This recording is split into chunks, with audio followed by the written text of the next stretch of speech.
Bom dia, boa tarde, boa noite, galera do segundo ano, tudo bem?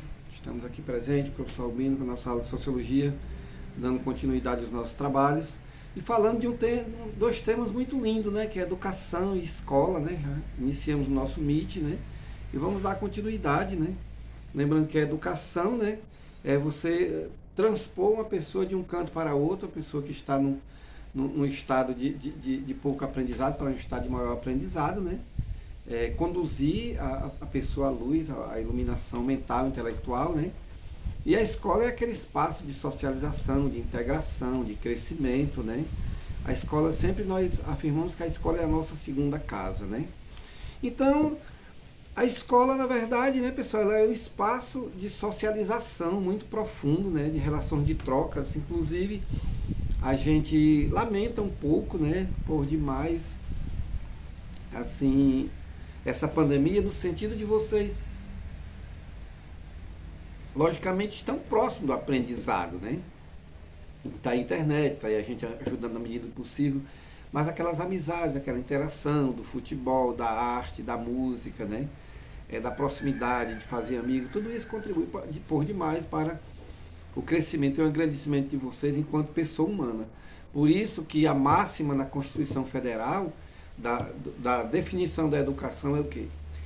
Preparação ou formação para o trabalho, inclusive para você ter direito realmente a ter um profissionalismo, um nível de entendimento do mundo, das coisas, da leitura, da gramática, da história, das matemáticas, das químicas da vida, né? Você vai fazer um concurso, por exemplo, de perito da polícia. Fantástico nesse curso, né? Aí que certamente você vai precisar dessas bases químicas que você estudou aí com a Joana, com a Diana Monteiro, aliás, com o Oséias, com essa galera toda aí, né, pessoal? Então, assim, é preparar para o trabalho. Esse conhecimento não está à toa, né? Se você for um advogado no futuro, certamente você tem primeiro que ser um grande historiador, né? E exercer consciente a cidadania, né? Olha aí que coisa linda, né? A escola é um espaço que vai construir dentro de você um ser cidadão, um ser que possa respeitar o outro, né? Gente, só vocês ficando organizadamente ali, naquelas cadeiras, fazendo ali o mapa de turma, o mapa de sala, aquela coisa toda que o PDDT de vocês pede.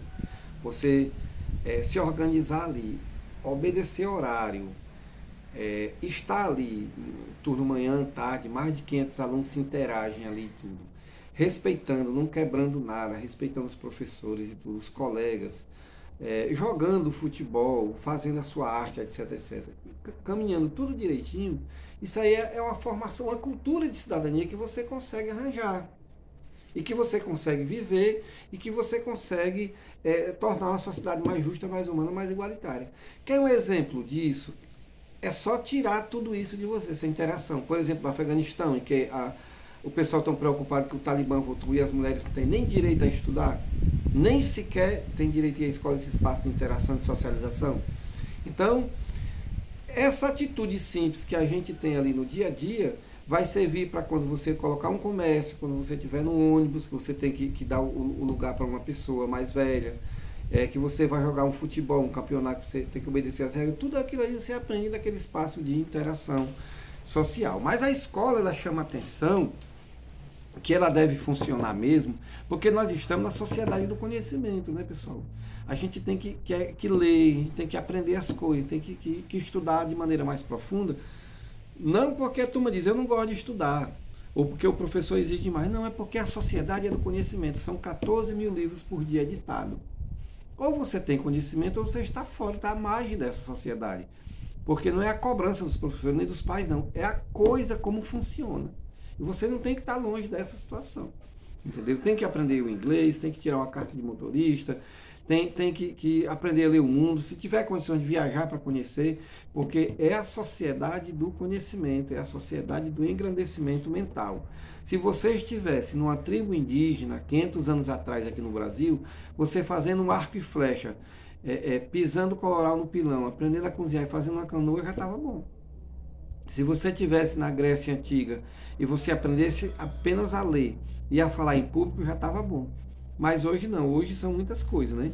Por isso que aí tem na página do livro aí, o tal de imprintment cultural. O que é o imprintment cultural? É você aprender a cultura do que se tem hoje. Por exemplo, o que é uma cultura, um imprint cultural que você tem hoje? Que você tem que aprender realmente a mexer no computador, a participar das redes sociais, a fazer, digamos assim, um trabalho dentro das mídias sociais e tudo. Entender que programas está sendo lançado na escola em termos de Windows, de Word, de Excel, etc. Para você aprender a conhecer. Isso é o imprinting cultural, em que você tem que acompanhar o processo da cultura do conhecimento que, ora, você é lançado para você aprender. Assim como você aprendeu a dançar um piseiro, a jogar um futebol, a colocar uma tatuagem, sei lá, conforme seja, a cantar um louvor, participar de um movimento gospel, você tem que olhar para todas as dinâmicas cultural que a escola realmente oferece para você acompanhar esse processo, né?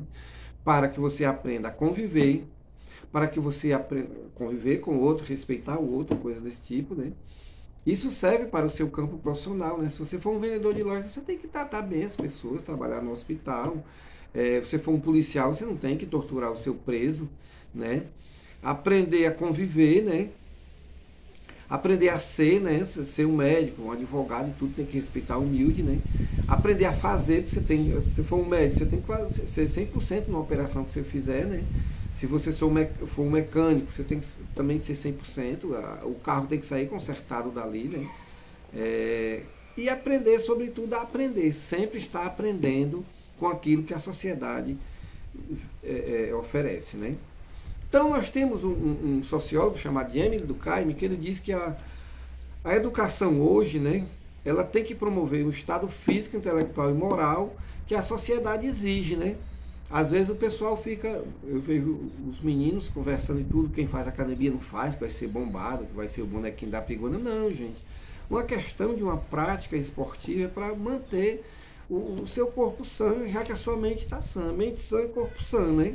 E você tem que estar intelectualmente bem para entender a sociedade, as transformações da sociedade, e você tem que ter uma moral, né? Da questão da ética, da ciência dos bons costumes, porque a sociedade exige isso. Você sabe muito bem que você for um galanteador exagerado, estou dizendo assim, um assediador e tudo, você pode chegar na justiça, assim, no seu trabalho, na rua, em qualquer canto que você chegar. Se você não for uma pessoa que controla suas emoções e aprenda isso aí na escola, certamente a justiça vai bater na porta da sua casa, né? Como também, se você não tiver um estado físico intelectual de aprender as coisas, você ser um mau profissional, certamente você não vai ter um emprego de maneira nenhuma, né?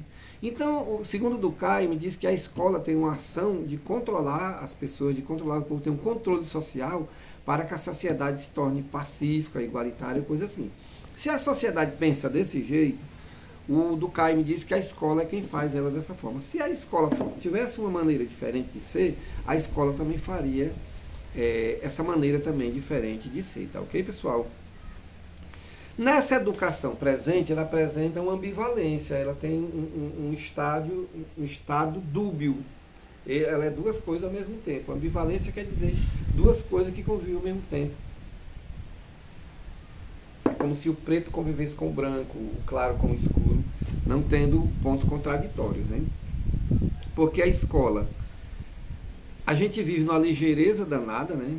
Sim, a modernidade líquida, o que é uma sociedade líquida? Vamos comparar o estado sólido. O sólido é uma rocha, né? Que é uma coisa que está ali, consolidada, uma pedra, que alguma coisa pode ser colocada lá em cima, ela não vai sair dali, é uma coisa consistente, né? Líquido, aí é a água, né? A água, ela já é mais assim, digamos assim, mais solta, né? Ela já não é mais tão presa que nem a rocha, né? A água, ela é mais flexível, ela é mais, digamos assim, ela é capaz de ser mais transportada, ela é capaz de ser modificada, né? E o estado gasoso da matéria é um estado voador, um estado mais distante, um estado, digamos assim, uma pessoa que não está nem aí, não é uma pessoa voadora, né? Então, o autor, né, Zygmunt Bauman, fala que nós somos modernidade líquida, ainda não tão sólido, né, as coisas bem sólidas. O que seria uma sociedade sólida? As coisas de 100 anos para trás seriam as mesmas? Não, a gente está mudando constantemente, por isso que a gente é a modernidade líquida. A gente é as pessoas líquidas, a gente está em constante processo de transformação, principalmente pela questão tecnológica, né? Mas nós devemos ser também centralidade. É isso que ele fala da ambivalência. O que é essa centralidade? A gente tem que ter o silêncio, a gente tem que ter a calma, a gente tem que ter a persistência, a perseverança de sermos bons profissionais. Por exemplo, como é que nessa coisa, eu sempre comparo a modernidade líquida com o retrato que você tem na casa do seu avô. Você faz uma selfie agora, aí rapidinho você apaga, aí amanhã você faz outra, e sempre, constantemente a gente fazendo selfie e acompanhando. Isso é fantástico. Acompanhando o tempo, a hora, as coisas, o momento e tudo, né? Diferente do mundo sólido, que há 40, 50 anos o seu pai, aliás, o seu avô, o seu bivô, tirou a foto do casamento dele, ainda está ali no retrato na parede, que não passou, o tempo não passou para aquele retrato, ele ficou ali como uma coisa sólida, né? Então nós não temos muito centralidade, nós temos que ter essa centralidade, esse silêncio, essa reflexão. Como por exemplo, se você for um médico, e eu fico até questionando que as pessoas têm que ser professor, mas tem que ser um digitador, tem que ser um operador do computador, tem que ser um pesquisador, tem que ser um rumo de coisa. E aquela sua inteligência, para você ser um médico cardiocirurgião, você tem que saber 100%, 1000% daquilo ali para que aquela operação seja bem feita. Aí assim, você é um cardiocirurgião, você está preocupado com o programa de computador? Você está preocupado em digitar os trabalhos? Está preocupado? Será que aquilo não foge do foco? É aí que a escola tem essa coisa de sermos todo mundo líquido, todo mundo correndo para cima e para baixo, para um canto e para outro, porém a gente precisa também dessa centralidade. Por exemplo, um piloto do avião, se ele não for 100%, aquilo ali ele tem que ser mais que perfeito naquela profissão dele. Ele não tem que estar preocupado que vai operacionar um computador, ele não tem que estar preocupado que ele vai assim... fazer atividades paralelas de um modo geral, porque hoje nós somos multidisciplinar. Se eu não souber o mínimo de operar um computador, um programa de computador, para lançar as notas de vocês, certamente eu não sou o profissional. Isso aí está certo para a nossa modernidade líquida, mas também é uma crítica que a gente tem que ter também a centralidade, tá ok? A gente tem que ter 100% de atenção na nossa profissão para nós sermos perfeitos, coisa desse tipo, tá bom, pessoal? E nós obedecemos essa questão da tecnologia, né? Que a tecnologia muda demais na escola hoje, né? E nós somos uma sociedade instrumental, nós só somos instrumentos, nós só somos peças, nós só conseguimos montar peças quando a gente está esquecendo um pouco do nosso sentimento, da nossa cordialidade, do nosso queremismo, das nossas amizades, da prática dos valores. A gente não pode ser um robô, né? Um aluno robô, um professor robô, porque a escola ela tem essa tônica, ela tem essa vibe das pessoas também aprender valores, respeito, moralidade, ética, etc, etc, etc, etc, ok? Então a escola, ela, para encerrar esse nosso suculento papo, nosso valioso papo, a escola tem que ser as duas coisas, esse espaço de interação, em que você aprende também, se aprende a ter os valores, respeito, moral, ética, educação, bondade, paciência com a sua família, na sua igreja, porém a escola também ajuda a construir esses valores. E temos também que ter o grande profissional saindo da escola, aquela grande pessoa com seu quociente inteligível altamente desenvolvido para abarcar, para enfrentar os desafios, que não são poucos, que a sociedade nos impõe, que a sociedade nos oferece em nome da nossa sobrevivência, tá bom? Por isso que na nossa Constituição Federal a escola é o quê? Preparação, formação, qualificação para o trabalho e exercício consciente da cidadania. Esse aqui foi o nosso recado, espero que tenha chegado ao nível intelectual de vocês. Fiquem com Deus e até a nossa próxima oportunidade.